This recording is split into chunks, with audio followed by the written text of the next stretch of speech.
В Удачинском ГОКе работают профессионалы своего дела. Благодаря их добросовестному труду комбинат ежегодно выполняет плановые показатели. С представителями рабочих профессий, посвятивших свою жизнь горнодобывающей промышленности, встретилась Ирина Балкова.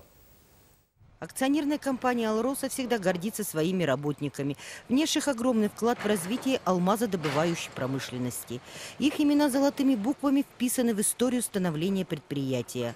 Но есть и такие, которые своим скромным ежедневным трудом на протяжении всей своей жизни вносят свою частичку труда во благо процветания компании. Александр Фалалеев, машинист экскаватора «Карьера удачной», посвятив себя своей работе, нисколько не жалеет о выбранной профессии. Ярослав Сметана, взрывник участка «Карьера удачная», рассказал нам о том, что, будучи молодым, все было интересно. Новая специальность, новое место работы, новый трудовой коллектив.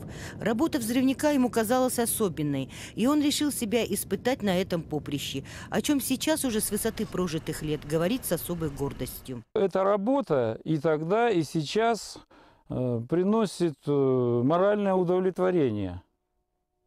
Нравится работа. Такие специалисты трудятся в Удачинском ГОКе, и руководство комбината по праву может ими гордиться, поскольку именно благодаря людям труда развивается наша компания, и именно на них возложена большая ответственность передать свой опыт и научить молодых специалистов с такой же ответственностью и отдачей подходить к своему делу.